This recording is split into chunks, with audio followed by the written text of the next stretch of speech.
we're backwards. There we go.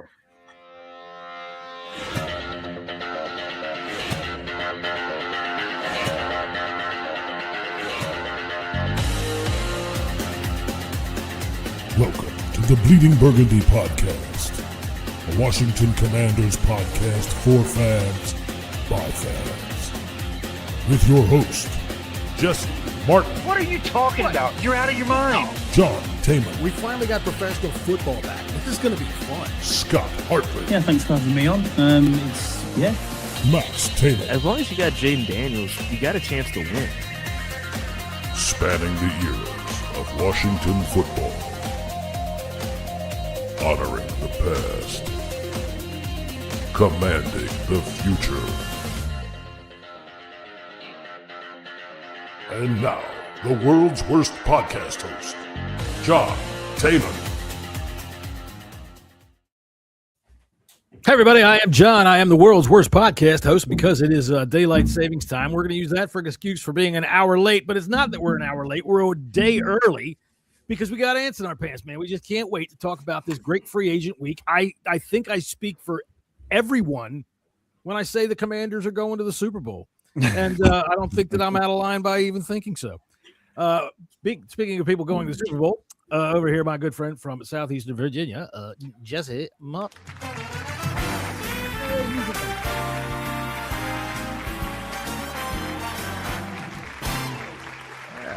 Jesse will be signing his new book, 6,000 Ways to Cook Roadkill, at the new Barnes and Noble in downtown Richmond. So how are you, man? How are you feeling this week? Yeah, doing great. I'm glad to be here. Glad to be here. It's always nice to see you know, it was I walked my dog this morning. I was in shorts and a t-shirt, and then it fucking started snowing a couple hours later. Fucking wild. The temperature dropped so fast.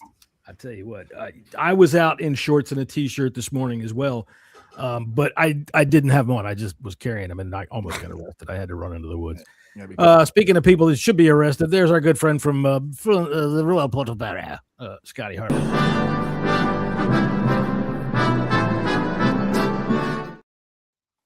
Now, Scott, the reason that we're actually here a day early is because you're going away with the missus this weekend for a private getaway. Is that true? That is correct. Yeah, I'm taking her to the delights of Carlisle. I thought you were actually going to say in the intro there that I should be living in the woods. I mean, what are you flashing up there for 2 seconds? That was a bit odd. What was that? I don't know what you're talking about. Anyway, so what have you guys got in mind? What are you going to go have a couples retreat? No, we're going to go. We're just going up to meet Cam and his lovely wife. So it's one. Bring plenty of that there. Gibbs Aries, you need some extra jelly. Tell you what, don't get pulled over if you got us in the front seat. There you go. Well, that's cool, man. I'm glad that you're going out to go eat and have yourself a weekend away. Even though, and I said to myself, if there's one person that has a day for lists, it's this day, and it's you, and we're going to be here. And like I said in our chat earlier, a guy like you, who on the day of the free agent podcast is made arrangements to go have a foursome with your wife and Cam and his wife, then that's like your quarterback having a baby in October or November. What the fuck, man? You didn't look at the calendar. What's up? It's all good, man. It's all good. I suppose. Do not worry about it. There he is. There he is. Speaking of there he is, how you doing there, Max? Back safe and sound from wherever you were. How you doing? I'm well. While we're all safe and sound. Oh, we are. While we're all doing this, there's a button that lives right around here, right there on your YouTube page. It's called the like button. And then over by Scott, that way, there's a subscribe button. Yeah. And you should press it because we do it for you. That's right. You should press the like. You should press the subscribe. If you're over there on social media watching us right now going, Jesus Christ, I'm fucking bored, but these guys look like they might be fun for a while. You'd be right. We are going to be fun for a while. So come on over to YouTube. You can jump in the chat, and you, my friend, over there on social media, you yourself can talk to Sexy Scott. So there you go. All right. So it's free agents, man. I'll tell you what. it's been my Super Bowl weekend. It is my Super Bowl. Well, yeah, it's usually our Super Bowl. Max is looking like he's a terrorist in a bunker. I'm sorry. I just woke up from a nap, sir. Nap. All right. Well, you don't have to call me sir on the podcast. Let's see here. What am I looking for? I'm looking for something. I'm looking for this. That's right. I'm looking for Clarence the Bongo player so he can get us started because I want fast first thoughts. Give me a one word on what you think of the week. Make sure we're out from underwater. And Jesse, what do you think? I'm ecstatic. Ecstatic. Scotty. Excited. Yeah. Excited. All right, Max. Smart. You feel smart? Sometimes. Right. I'll tell you what. I feel all three. So there. Cheater. There we go. And then we have to pay the bongo player for that. That really sucks. But we kept him for less than 30 seconds, which means we don't have to pay him much. And he can get the fuck on out of here right now. All right. So, Jesse, start us off. Ecstatic. Yeah, I see our buddy Paulie. Thanks for being here, buddy. Some disappointment. I'm not quite sure why. I think we've had a solid free agency. I think people are kind of like taking the we didn't get some of these players that we were going after as a bad sign, which I don't think that's it at all. No, you got to be smart when you're doing this, and yeah, you want to get the best center out there, but you're not going to overpay him by $5 million. That just doesn't make any sense, especially when the team that you're bidding with has already told you no matter what you do, we're going to bid more. So it comes to a point where you got to say enough is enough. We see them taking swings, and I appreciate it. You know, we've got some really good players, and the player that people don't like the most, I'm actually liking more and more the more that I learn about them. Okay. So I we got one of the top edge rushers available, a consensus top 10 available free agent. And the amount that we paid isn't but top 15 on the market money. So that's a fucking excellent deal, in my opinion. People think it's too much. Some people think it's too much. I don't. I think it's just freaking right, if not a lot better for us. We get a solid linebacker. Mm-hmm. Totally stoked about Chanel. I mean, why wouldn't you be? Absolutely needed. And we improved all levels of the defense. So what's the problem here? Not quite sure. Scotty, go ahead, expand on your point. Yeah, I mean, I'm excited with it because, as Jesse said, there was a bit of a meltdown to start off with. We were a nearly run team, as always the bridesmaid, never the bride. And then the next thing you know, Dafe Owe's there, who I wanted, from day one. Mm-hmm. Nick Cross, one of my sleeper guys who I've been talking about for weeks. Unbelievable signing at safety, just sideline to sideline speed. Hard tackler, very good. Chanel's a great signing. I don't even know how the Chiefs let him go. That's the bit that surprised me. Yeah, the fans were pissed off. They wanted the other. What's his name? Dre something. Greenlaw. No. Oh, Greenlaw's still out there, isn't he? There are other linebackers Greenlaw's out there. Come to me. Go ahead. Sorry, Scott. Bolton? No, not Nick Bolton. Their other inside linebacker. Oh, I don't know. Draymond Jones?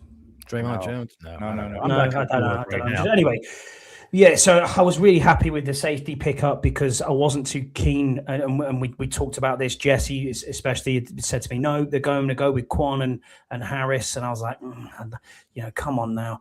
He's a DMV guy as well. He's a Redskins fan, of old, so that's cool to see as well that you're playing for the team that you support, which is awesome. Chiga Conquo, we've talked about him. Sorry. Tranquil, Drew Tranquil, yeah. We talked about Chiga Conquo over the last few pods. Mm-hmm. I mean, for $10 million a year, it's $4 million less than Isaiah Likely. Yes, I wanted Likely as my number one, but obviously Chig was there, and he's going to give you a lot of what you need as a tight end pass catcher. It's been a really good free agency so far. We just needed to pump the brakes a little bit for the first few hours and let Adam Peters do his thing, and still got $60 million left. Yeah, I mean, once you take off a bit of money for the draft and $10 million, you probably got about $50 million to go with. So, Max, what's with the bat signal lighting that you have there? Oh, the sun is cold. out. The sun's right there. So I had to put a blanket up over the window because it was the sun is out, and I didn't turn the light on because I was lazy. So. All right, well, that's fine. So, how do you feel about what's going on? I think they played it smart. Yeah. I think that we gave one top money contract to Owe, who, whether or not is completely deserved, we'll find out. I have one concern about him, but who am I except a guy that sits down here and that's why we're here, right? But I think that guys that are sitting down there, we don't know shit about my concern about Owe, if I can just get into it, I worry about the start that he had last year with Baltimore. He had 0 sacks in the first 5 games and then 10.5 in the last 10. The Baltimore defense last year was fucking awful. Right, which tells you that it's a scheme issue and that there was no one opposite of him on the edge. Do we have that elite edge on the other side of him to make him be warranted for $100 million? Well, we signed 4 edges, right? We signed 4 edges. We've got Dorrance Armstrong. Right, but that's also the same thing of, hey, I want Justin Jefferson in fantasy. I'm going to give you J.K. Dobbins and Kyler Murray and all these other mid people. It's that numbers don't necessarily mean much. You need to see production. And we also got to remember too, when we're saying that 100 mil, everybody freaks out with the 100 mil number. And in reality, if he actually makes $100 million, that means he's fucking, he's awesome. He's awesome. He's a big hit. I mean, what I'm getting at is it's number 9 in terms of edge rusher money. So is he going to be? Go ahead, finish your point. I saw somewhere it was 14. Sorry. Let him finish. So is it going to be upwards of Nick Manito numbers, who's right above him at number 8? Is it going to be upwards of not necessarily Micah Parsons, but that's the category you get thrust into when you get up that high. Right. Where are you getting the number 9 number? Because I saw 14. When I just pulled up what edge rushers make, and I see who's over $100 million, and it's 8. Okay. Oh, that's so. You see, here's where I stand. Okay, I'm talking. I looked at I think it was a real money one, like average. The average. Yeah.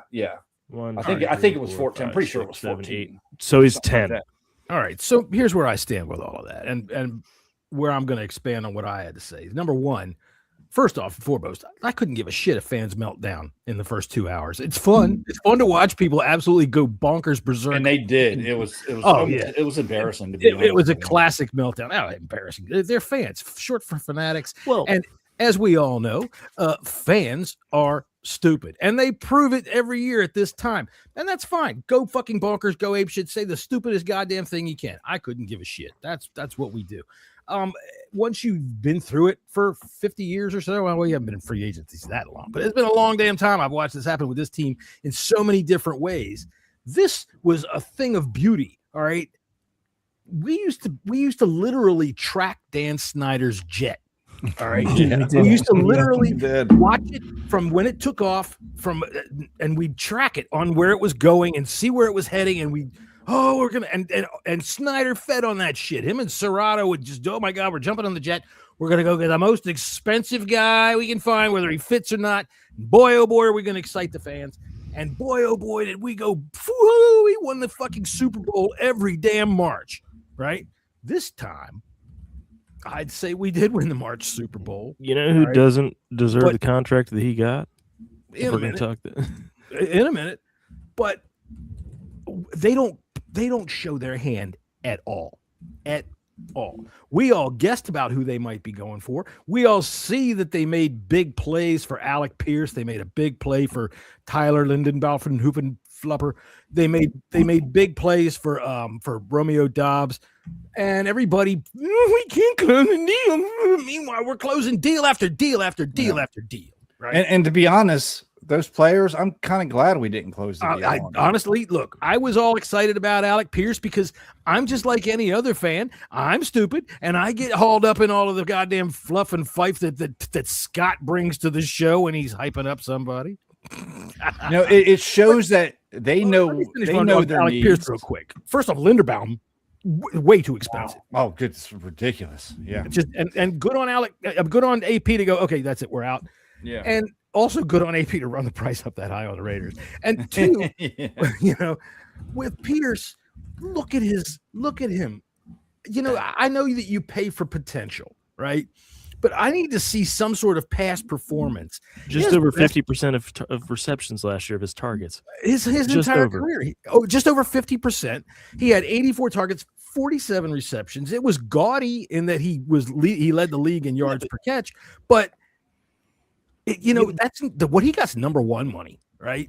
He's their number one now. Well, okay. But if I'm paying somebody for number one, I want to see a little bit that you could have shown me you're going to be number one and not just the guy that Daniel Jones throws it up deep to when he's in trouble. Can we also talk about his contract real quick? Daniel Jones got $44 million for $44 million a year for 2 years, up to 50. The most expensive 2-year contract for someone who was mid, who could hand the ball off very well. With contracts, hey, you know what? If you got Jonathan Taylor and it works, it works. With contracts, I don't care about any of this money. None of this money means a thing to me because the money is a mystery. It's just a puff of smoke. Yeah. All of this, how do they do this? How do they do this? What'd you say, Scott? We still got $60 million left? Yeah. 66 million. Obviously, you've got to take off probably 10 million and then 12 million for your draft, and that doesn't include Rashad White. So you've probably got about 40 million left. That's what I mean about the market. Like, I think Oweh's a good because it didn't get close to like resetting the market. Right when it comes to that, and the same thing with Alec Pierce. This year's market reset is next year's. But it kind of goes with the Alec Pierce. It's like $30 million. Okay, we offered to him. They offered him $1 million left. He wanted to stay in Indy. Nothing you can fucking do about it. Yeah, no, and that's fine. Good, glad. Again, I find hard pressed to pay a fucking wide receiver $30 million a year right now. Yeah. Right. That's wide receiver 1 money. And the production he has shown is barely wide receiver 2 in terms of just statistics. Yeah. Anyone statistics can say. I can't say. But again, they acquired a target. They knew what they needed. It didn't work out. That's fine. But they went after people. The same thing with the Linderbaum. They know they needed a center. They locked on one. The price got too high. Get out while you can because it's ridiculous to reset that market. So who's your favorite signing, Max? We'll start with you. Honestly, it's Leo Chanel. Yeah. Leo Chanel, he's very – the word versatile has been going around, but this dude can put his hand in the dirt, and we've got – he lines up all over the place. Right. The defensive linemen that we signed, including Tim Settle, which I'm very happy with. Me too. They can get in the backfield fast, and Chanel can come from all over the place. Luvu can come from all over the place, and that's what I like about Settle. Did you see what he said today in his press conference? He said, "I'm a big man. I like to play overly violent." Overly violent, and he does, man. I love the way he. I don't know how he does it, but he knifes through the freaking center quicker than most guys that we've seen on this team in a long time. He managed to get in the backfield in big situations. I like that side. I mean, they did Yam. Yam Start says, I thought that for sure they had cut Biotis to go after Linderbaum. Sure. Yeah. But there just comes to a point where enough is enough. You just can't do it. It's just too much. And it just didn't make sense from that point. And I totally understand and agree with the team. Maybe people was like, they should have gone up to 30. You're not paying $30 million for a fucking center. A center. We're talking about a center here. He's at 27. The next highest paid center is Creed Humphrey at 19. Yep. Exactly. Yeah. I mean, that's not resetting the market. That's Cleveland Browns with fucking Deshaun Watson. You want to reset the market, fine, but we're not resetting the market for over $10 million. Right. That's just fucking ludicrous. Jesse needs to get a flashlight. I'm about to turn my light on. Sunlight. So, who's your favorite signing, Scott? My favorite signing at the moment would be Nick Cross. I think that's a great signing. I know you were high on him. You were way up. Yeah, absolutely, way up on him. Just because I watched tape on him. That was me on the other morning. I was like, but the thing that annoys me is all these signings seem to come through when I've either just woke up or just going to bed. I'm like, will you stop? Yeah, there it is. Thanks for that. Yeah. I knew if I'd have known that was them bits were going to come on, I'd be like, right, okay. But no, it's I'm looking forward to him playing. He's going to be really, really good. I can't wait for him to rip that number 20 jersey off Quan Martin's back. But there you go. That'd be fine. I mean, make him wrestle for it in training camp. Yam says going to need a draft a center now, though. I don't think the cut made much sense. All right, I think they're going to go with Allegretti, and I think that's what they thought. I'm going to disagree with Yam here because they saw what Allegretti did, and he was no worse than Biotish. Cushenberry is still so sitting they there. had Those Pocic. They had a backup plan. It's like, why are we paying two players that are exactly the same? So I get it. Right. And I don't see where, all after one of those things with, it's like buyer's remorse in reverse. You cut them loose and then you sit there and you pine for them. Yeah. You know what? We'll get over it. And I think that when you look at the season and you look at the roster, you can't do everything all at once. So if Allegretti can hold it down for a year, they'll kick that can down the road, and they still might go after, like I said, Cushenberry's still out there, right? I mean, some are acting like Allegretti's the worst offensive lineman in the history of the game, and he's nowhere freaking close to it. Right there, I mean, he was a middle of the pack, even at his worst, he was middle of the pack. So, yeah, I mean, my favorite player probably Leo, but the more I learn and watch Emmerich Robinson, the more I like this guy. People don't talk about context in the playoffs much. that broke his arm. Yeah, it is. Okay. People don't talk about context very much. And 11 minutes after free agency started on Monday, I was listening to the radio. They were calling into the radio station wanting Adam Peters gone. 11 minutes. And I wish I was joking. Okay. You don't have to be. But fans. That's what we do. But I'm not. I said to myself, I'm waiting till 13. But there's context there's reasons why that 5-12 season happened last year. And injuries had a lot to do with it. Massive. Same thing with Robinson. I was talking to a lot of Detroit Lions fans, going back and looking at. He was like highly respected player, highly liked by their fan base. He kind of got screwed over last season because of all the injuries in the backfield, and they had to move him around from corner to slot to safety, back to corner, back to safety, back to slot, all year long. So he never really got to stay in one place and really hone down. But the year before that, he had an excellent year before that. He was with the Raiders before that and was really good. And most of Detroit Lions fans, I think it was a UK Lions podcast, was the only tweet that I saw talking down about the Emmerich Robinson pick. I'm liking this guy. I think he fits. The first announced signing. Yeah. The coach on the coming from our defensive coordinator coming from Minnesota is very familiar with this guy. He was targeted early in free agency. I think he's going to fit the scheme, and I think he's a scrapper, and he's going to ball out for us.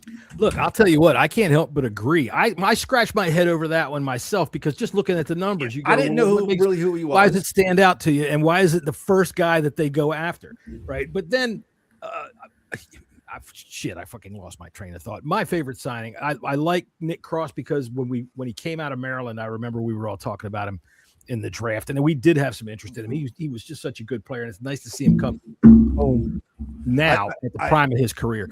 But I also think they made a point with these signings to stop the run as well. Oh, absolutely. Everything out up front. Nick Cross, Robinson, these guys, Chanel, these guys are run stoppers. Now, is that my favorite signing as we go back around? Hold on a minute. My turn here. Right. It's okay. Chigakonkwo. I wanted him from the outset, and that is my favorite signing. I know everybody liked Isaiah Likely first, but Isaiah Likely's had some injury history. I think Chigakonkwo, man, dude, he's just a freaking solid hunk of muscle run down the field. He's big as shit.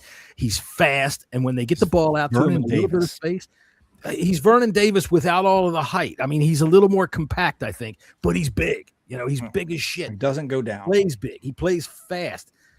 Once he's got the ball in his hands, he's dangerous. And I love the fact that when he's running with it down the sidelines, he will turn that thing back in and lay a cornerback out. Not just because Vernon was a Terp, but I think he's a good comp for Chigakonkwo. Chigakonkwo, dude, I guarantee you his body fat is like 2%, if that. Dude's just a beast. So anyway, you were saying, Jesse, about how you think we're going to stop the run. Just when we were talking, just with the signings that they have, even bringing in Olemu and re-signing Wise, and they're making a point to stop. We were awful at stopping the run. Chanel signing, Nick Cross. Chanel's not great in the pass game. Young. He can cover. Young.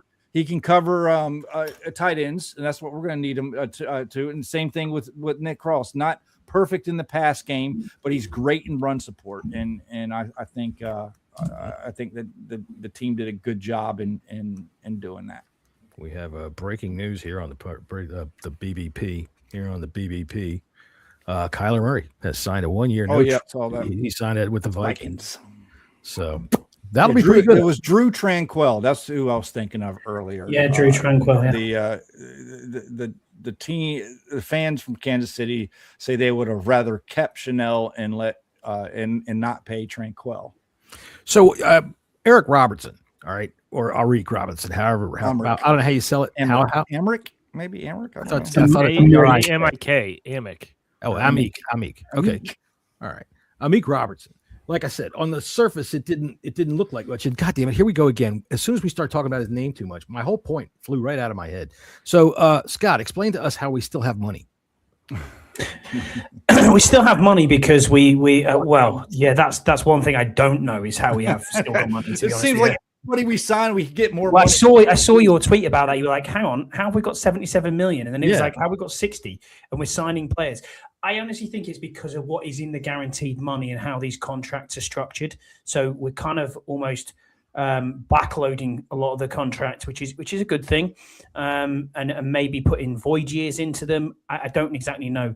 One thing we don't know is how much cap space is on Laremy Tunsil's deal right now. If you look at it on Spot Track or you look at it on Over the Cap, the two main sites that you would go to watch and have a look, they're saying on there that he's projected to get 26 million this year. I don't think it's anywhere near that. I think it's probably more like the cap. It'll be around 14, 15 million, which gives you a little bit more money to spend. Mm-hmm. So we might realistically be still around about the 60 mark. But everywhere I've looked, every tweet I've looked at, all of these, PFFs, whoever else, all these sort of analytics and stats people, they're all saying between 66 and 60 million is kind of where we're at. Oh well. So realistically, when you take off the money that you've got to take off, because you always need 10 mil, because you've got to pay your practice squad, and you've got people who you need to potentially get off the street later in the year, and you're paying your camp bodies as well. Then you go right, okay. Then your draft picks are 12 million, so that's kind of what's slated for our draft picks. So 7th draft pick will get about 8 mil, and the rest is so on as we go through. So you probably got about 40 million with the cap space still to go. So we could probably make, I don't know, 10 more signings at vet min and maybe a center and maybe a wide receiver, and that'll kind of do us. But right now on the roster active of who we've signed so far, we're at 56 players.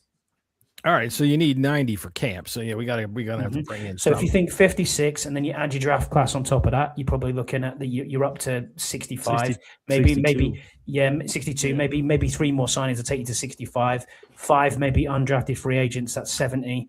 20 camp bodies. Our futures. Do we have any futures contracts out there? Is that on the books too yet? They're already on the books, but they're already on the books as part of the 51 cap space as you look at active cap space. See, the only guy that we have lost is Chris Rodriguez, which I'm only. We've lost 3. We've lost 3 people. We've lost Paul signed with somebody. Martin. Oh yeah, Jacob Martin signed with Tennessee. He was a It was a good chunk of money. It was 11 million over 2 seasons. Well, so 5.5 million wall for him.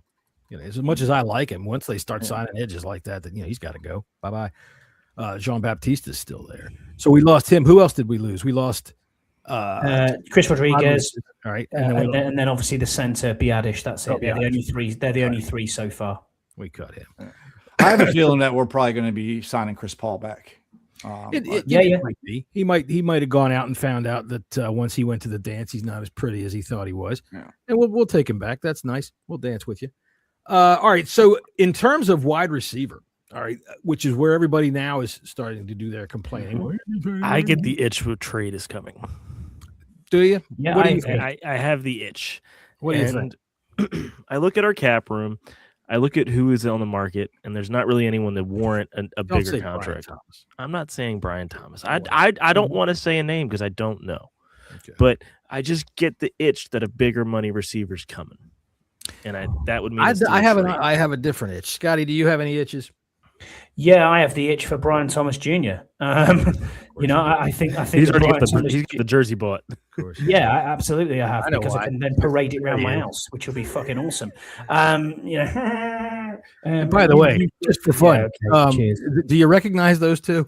Just for fun. Whoever that is, she's got some teeth. Jesus Christ. That's Mary Tyler Moore and Dick Van Dyke, for God's sakes. Oh, good gracious. Yeah, so there you go, Scotty.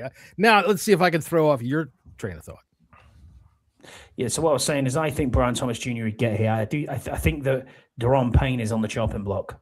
I don't know which way you look at it because that cap hit is enormous this year. You can save yourself $16 million by cutting him. Yeah, it doesn't. It almost doesn't make so many sense. other guys.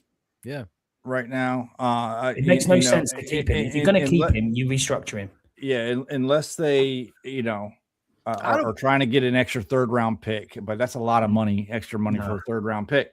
And if they were going to try to trade him, I think they would probably try to do it before free agency really kicked off.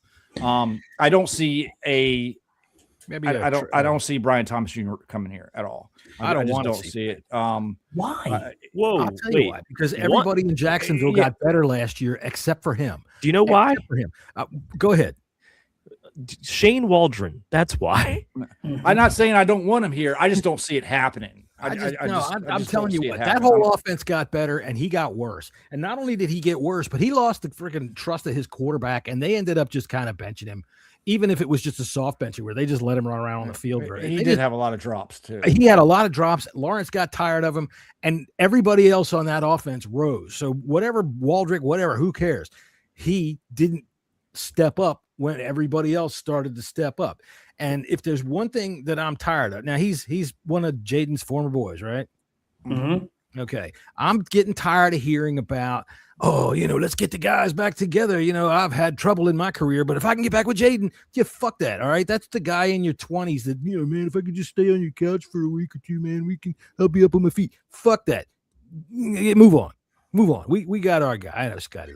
Anyway. Who are you wanting then? Brandon Ayuk's coming. You know what I think? Ayuk's going to be our I think that what we did this week, all right, with the defense has put ourselves in a position in the draft where we don't have to look at these defensive players with need in mind anymore. And I think we're going to see Carnell Tate at number 7.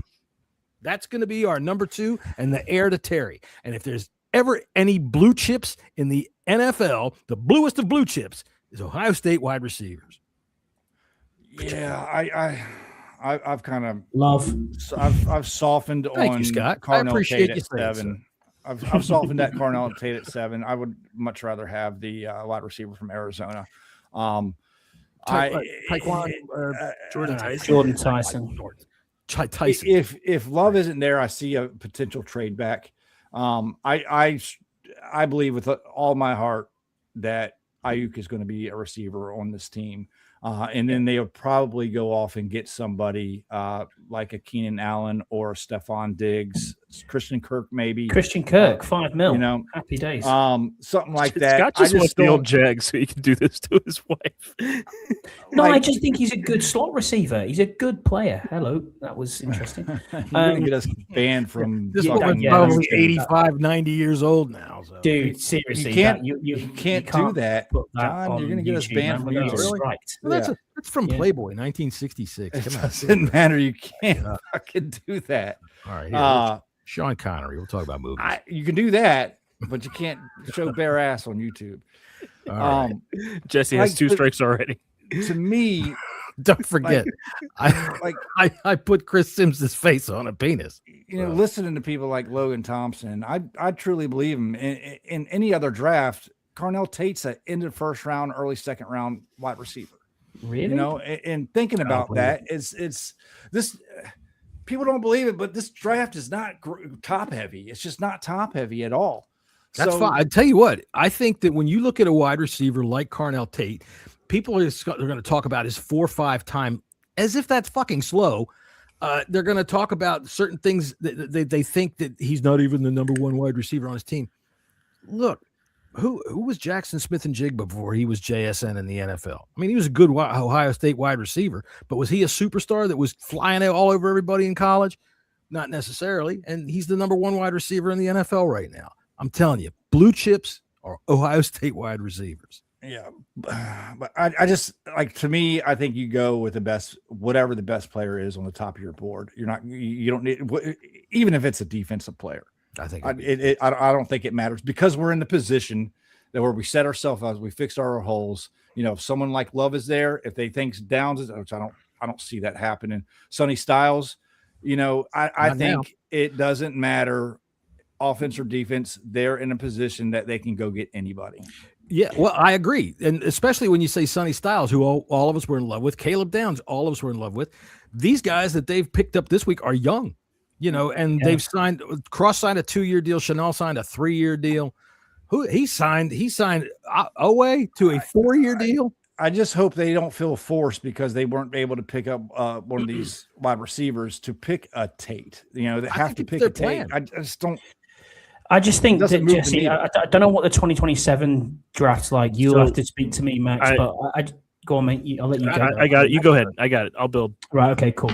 So if you can build off that, that'd be awesome. Just, I'm looking at this and saying to myself, one of these positions you're going to have to pay $25+ million for, even if it's a wide receiver too. You know what I mean? If someone turns out like that, are you willing to do that in free agency, or are you willing to just say, hey, we can get a rookie on a 5-year deal and build them in the same way that we did with Terry over time? And he's had 2 contracts out of us since then. You know, he is going to be off the books next season. We have to try and build, because I know I'm looking future away 2 years down the line, but this is an expensive position these days, and we're going to have to make sure we do something. You know what I mean? Because we've kind of got bookend tackles, so I'm comfortable with where we are with that. You're not paying out for that. Young safeties is great, which it don't cost you a fortune anyway. Mm-hmm. And then the next thing you've got is edge rushers, and we're already paying $25 million for one edge rusher. Dorrance Armstrong will need a new deal if he's going to play the same way he has last season. So where do you go? If Bailey's there and you pick Bailey, you don't have to pay him next year. You know, you get that premium position. You know. You see what I mean? That's kind of where my thought process is. But you've brought in so many edge rushers now. Chason, Menahue, you know. Yeah, but Wise is back. But in a 3-4 difference, a defensive end is different than an outside linebacker. So that Menahue and Wise, those are DNs right there, man. Mm-hmm. You know, and again, they're not big contracts. Easily get out next year. You know, so if a Bailey is staring at your face at number 7. You're like, okay, this is going to be our bookend for the next, you know, with Owe for the next 3-4 years. Mm-hmm. Well, I think, you know, you got to think about doing that. Does that make sense? At the bare minimum, what they did this week was they opened up their draft options considerably. Yeah. They absolutely right now are in the catbird seat in terms of whatever falls to them. And if they've got anybody calling to drop back a couple of spots, you know, they're in a happy spot right now. There is no pressure on right now, in my opinion, at all. They addressed pretty much everything that needed to be addressed in a quality way. You know, we've still got holes to fill. You know, we're not complete. Max got to go. He ain't talking a bit. Y'all keep going. I'm looking forward to the draft talk. Y'all keep going. Yeah. Okay, well, that's where we are. Build off that for where we were with 2027. What's your thoughts on that? So, wide receivers wise, just in general, the draft in 2027 is going to be strong. One thing that you're seeing is there's teams that aren't making a lot of moves right now because they want the comp picks for 2027. And that could, exactly. Look at the Jags. The Jags haven't signed much of anybody, and they've lost 2 studs to get those comp picks. 27 is going to be a draft. Frankly, Jeremiah Smith should probably go number 1 in 2027. Ryan Williams is coming out from Alabama, who, while he hasn't had a great season this past year, he's still a pretty damn good wide receiver. Like, 2027 is going to be a huge class, plus the quarterbacks. Just off the top, Dante Moore out of Oregon, Arch Manning, who, if he can actually play, great. But if he can't, he still has the Over chance. here for him. Yeah. That's a hell of a caveat there. If he can play. Well, what I mean is, Arch Manning had a rough first year because he was on the bench, and then the second year he had his ups and downs. He wasn't the best quarterback in the world, but he wasn't the worst. Plus, you got all these kids coming back from USC. Jordan Mailata. USC, by the way, is returning 16 starters in the NIL era. That is crazy. Not when you think about it, because it's NIL money, and they are in Moneytown Central. Yeah, if you were looking to get endorsements, where else would you rather be other than Southern California? Hold on, where is while Matt Sorry. is looking at Big that, Ten I'm does saying, quite well like, with this, but that's what I mean by like possible receiver. Why not wait till next year? I think the pool will be a little bit bigger, better. Even if we're picking, a little bit later, I think there would just be better talent available. So would you rather? So you're set that Ayuk is coming? I believe that's a done deal. Yeah, I believe that's a done deal. All we're waiting on is Santran to release him. Did you see the interview with TJ Houshmandzadeh? Yeah, but he doesn't know. He doesn't know. He was his wide receivers coach. He was his coach.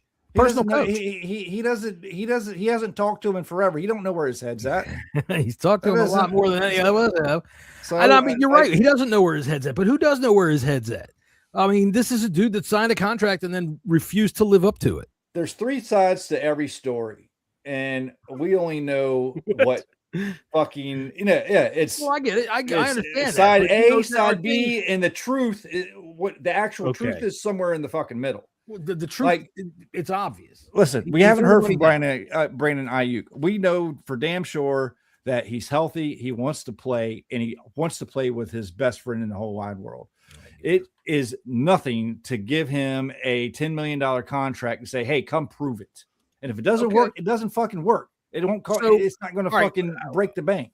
How long do the 49ers play games with him then? How long do they hold him on there? Do they hold him on there and try to force our hand at the draft? I don't know. That I don't know. That's if I'm them, I have no reason to just let him go.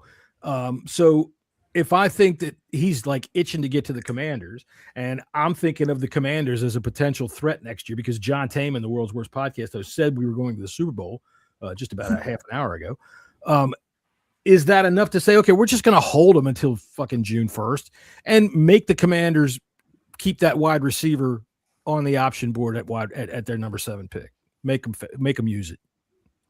I mean, they can't force them to use it on that, but you can make us still keep it in mind. They could make us take Jeremiah Love. I mean, I don't know what I don't think he's getting paid. And it's not like I don't see the Commanders going into the draft banking on Ayuk. You have to make another move. I mean, you just have to. Well, no, but not if you pull in Ayuk before the draft, you don't have to make a move at 7. It's not at 7. I'm talking about. I think we're going to sign 2 more receivers. I think we're going to sign 2 more receivers before the draft.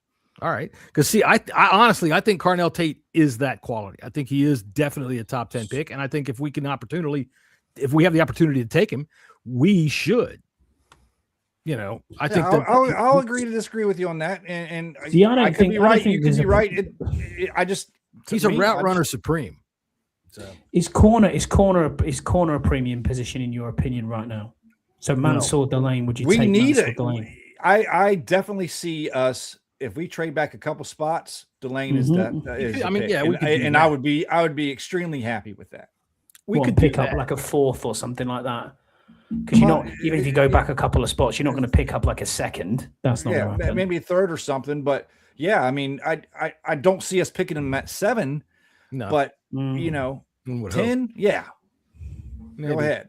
Maybe depends on who they didn't take. I mean, at this point, if Amik Robertson turns out to be what we expect based on when they picked him up and first guy that they signed, if he manages to answer a question, then that gives us him and Mikey and Amos. There's a good quality starting trio right there. And you've got Ignagany hasn't signed back yet. Has he signed with anybody? No, he hasn't signed. No, we have 3 corners on the roster. Yeah, we definitely need some. I don't know that we pick one at number 7 or even in the first round. Boys, we just had some NFL breaking news, not necessarily us, but it's some interesting talk. Jaquan Brisker to the Steelers. Okay. The Bears secondary has now lost Kevin Byard, Jaquan Brisker, Nahshon Wright, and C.J. Gardner-Johnson. Good. Fuck the Bears. C.J. Gardner-Johnson was only there for like 4 or 5 games. But yeah, still a loss. But something. Yeah, they picked up. They've reset that entire secondary. Well, they still have a dipshit though. That Caleb Williams. What's his name? That waved to us during the they got dipshit. Yeah, dipshit. Yeah. We know him. There he is. Dipshit. You know what I'm talking about. Dipshit. Tyreek Stevenson. Yeah, Stevenson. So Kyler Murray has gone to Minnesota, is he? Yes, he has 1-year deal with no tag clause. So I would be interested to see what O'Connell's going to do with him. With Kyler Murray, he's not here. Oh, O'Connell. No, okay, yes. In Minnesota, look, Murray's got talent. He's fucking a toenail, but he still has talent. It was mad when he walked past me and you, Jesse, and was like, he was smaller than us. I'm like, what the hell? I mean, you're taller than me, but when you're smaller than me, I'm like, what? I didn't even recognize him. I was looking over his head, and then I looked down and was like, holy shit, that's fucking Kyler Murray. Here's a quick point that we can talk about free agency being absolutely crazy. Now, we've talked about OA. Obviously, from us, we were in on Jalen Phillips. He got 120 million, which I think is an enormous I'm so glad we lost out on that. That's a massive overpay. Yeah, we need to talk about the Max Crosby, Trey Hendrickson situation. What is that all about? Well, the Ravens have done this in the past. Yes, they have. I'm surprised agents still do business with them. Yeah, that is fuck the Ravens, man. They're fucking and the fact that they want to pull this. He's all of a sudden he's got this medical issue that we bullshit. You had a fucking deal in place with Trey Hendrickson, right? Which, by the way, good on his agent for getting him a 4-year contract. Oh my God, yes, yeah. We should talk about that because that was crazy when I saw that. That's crazy. I mean, if we're going to talk about that, we were about to sign him too. That's just an appetizer. Why did Mike Evans get 3 years? Yeah, I couldn't believe it. Especially when his knee's going to be like a ham coming off the bone after it's been next to that electromagnetic field. Spiral. That's a get out after 2 deal, I'm sure. Yeah, it's got to be. Speaking of like free agents, think that Ozzie Newsome would want to die so he could roll over in his grave, watching how this team is run. But Ozzie, we love you. Don't do that. But just like some of the free agents and some of the people that are mad that we didn't get or go after some of these, they could have not have been a fit for this particular defense and what they want to do. Look, the guys that they targeted, when you see Amik Robertson first, this is the point that I keep forgetting, that our defensive coordinator, Durante Jones, who was the defensive backs coach in Minnesota, if that's his first signing, then I think that he said that's who I want, and that gives me that gives me confidence. Everybody they gave him is somebody that can help do what he does. Now, before we give some grades, I do have some winners and losers for free agency thus far. If you don't, one player we didn't really talk about either was Rachaad White. That's right, that came in today. Rachaad White. Jesse's happy for that. Go ahead. I mean, good back. Good back. He's I'll say a solid back. Taking over for he's a good platoon back. Yeah, very good in the pass game. Good at run blocking. I don't see an issue with this back whatsoever. I think he's a younger Jeremy McNichols with a little more upside. Yeah. We're not done there. I think Jeremy McNichols comes back. We definitely still need. He's not going to be our workhorse. We didn't sign him as an RB. We have a single workhorse. We're not going to look for a single workhorse unless they bring in Love. And if they bring in Love, then there was no point to sign Rachaad White, in my opinion.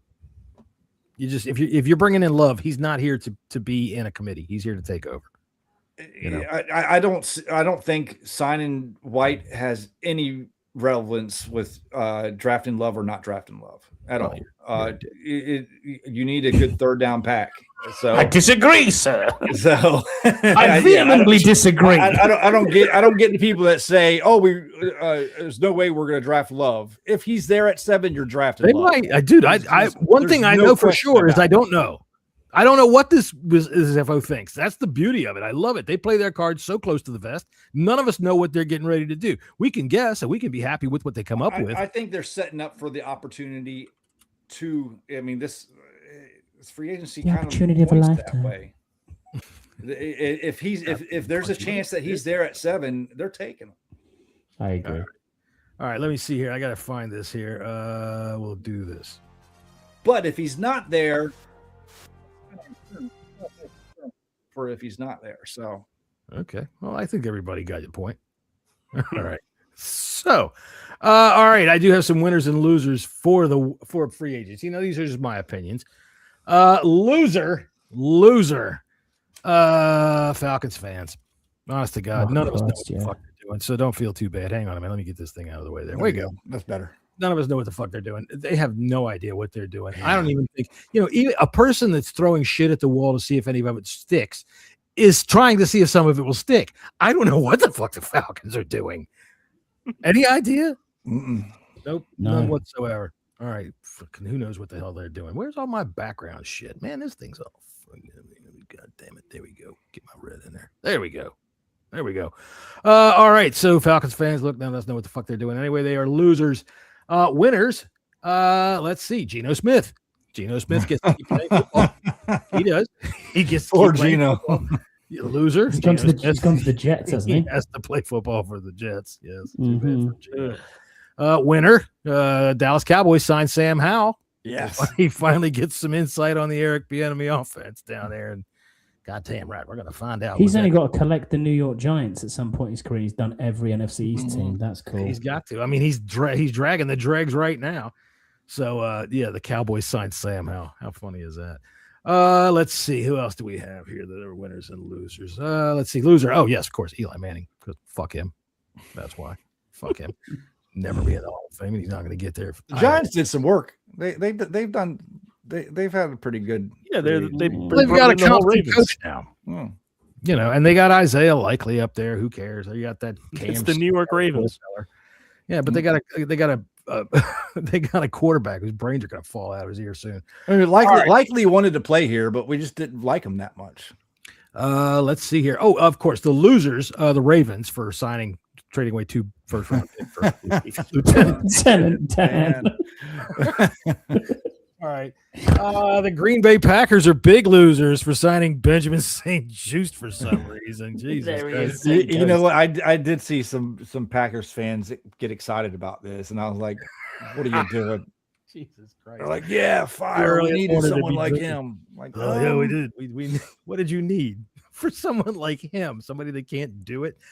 Because the biggest winners of free agency are every wide receiver on the Packers schedule. So, congratulations. There's my winners and losers. We're going to do some grades here. Let's see. Go back to what? There we go. Get rid of this. Get rid of that. No, okay. Let's see. I'll do some grades on our way out the door. Jesse, we'll start with you with some grades, but give me a second to start the music so you don't go underwater. And how's that? Are we underwater? Am I underwater? Clickety clack. I think you're good. All right, we sound pretty good. Okay, so give us a grade on the Commanders' free agency thus far. Yeah, what do you think that they have going forward? I'm going to say an A-. And I think the only reason why I'm giving them a minus is because of the fact that we haven't signed a receiver yet. All right, what do you see them doing? Free agency comes in waves, and we'll see probably a few more smatterings here over the next couple of days, a week or so.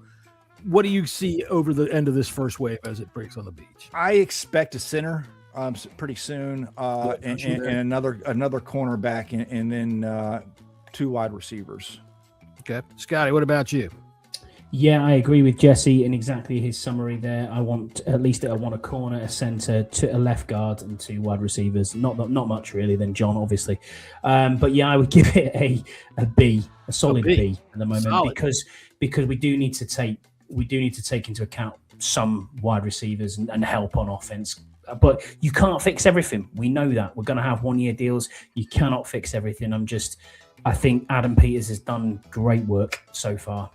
Well, I think we'll see a lot. The other thing you've got to think there is we out of the players we've signed, we have 6 of the ESPN's top 100 free agents. That's fine.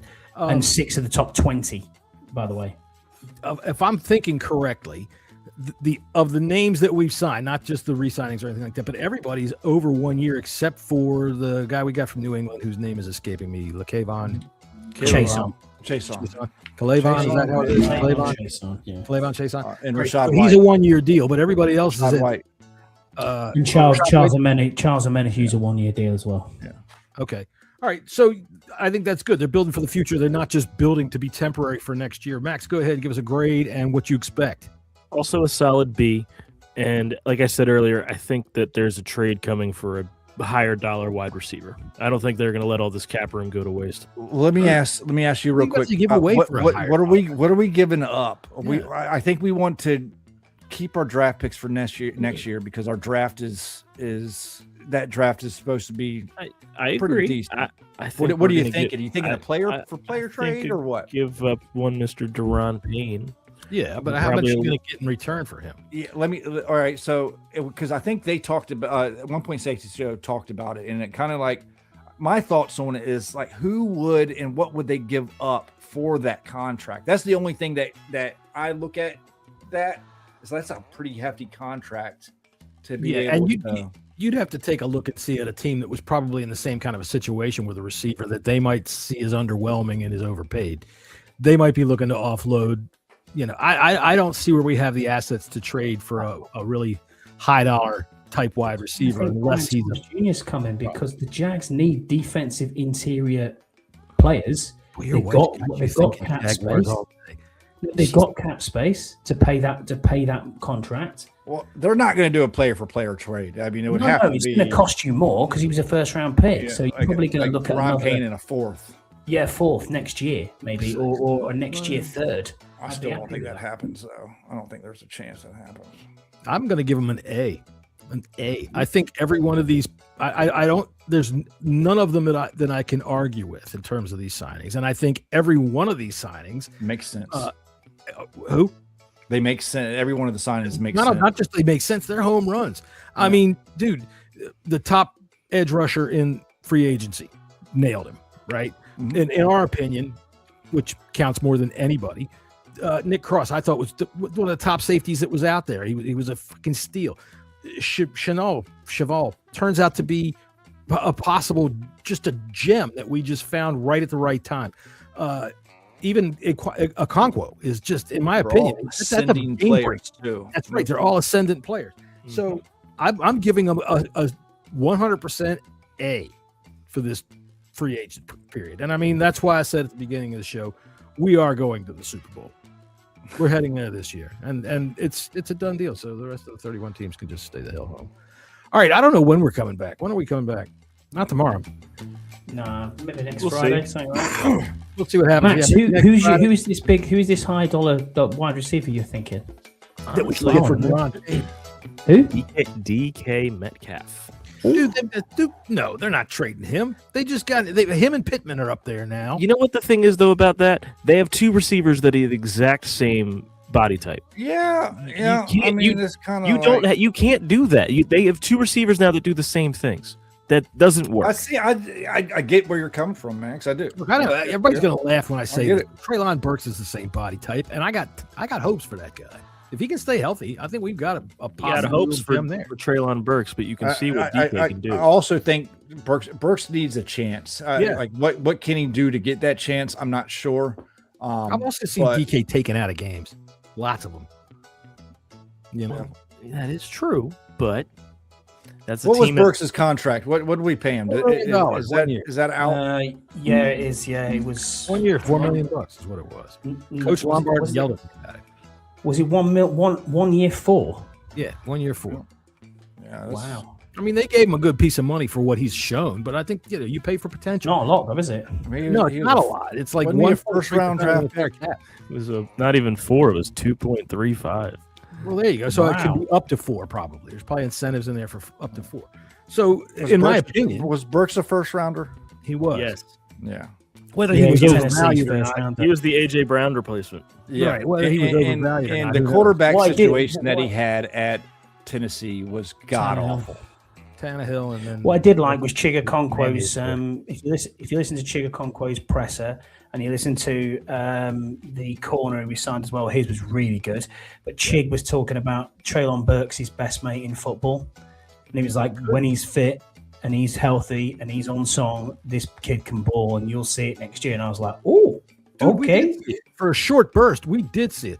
Paulie says we didn't land the prom queen, but we still got laid after the dance. And that in itself is true, but that's not always a good thing. I would say that Owe and maybe even Chanel might be the prom queens. You know, honest to goodness, the prom queen usually doesn't want you to mess up her hair anyway, so she's no fun. So, you know, we went home with the fun girls. That's what I'm saying. All right, so we will be back the next time we are back. Stay tuned, and if you really want to know what's going on with the Bleeding Burgundy podcast, with the old BBP, check in with Scott G, because Scott G keeps tabs on us like nobody else, man. I think if we need a road manager, that's our guy. Scott G with a cricket bat to go in there and get our money for us. So, all right, we'll see you guys the next time we see these guys. Yeah, for the Commanders. Later.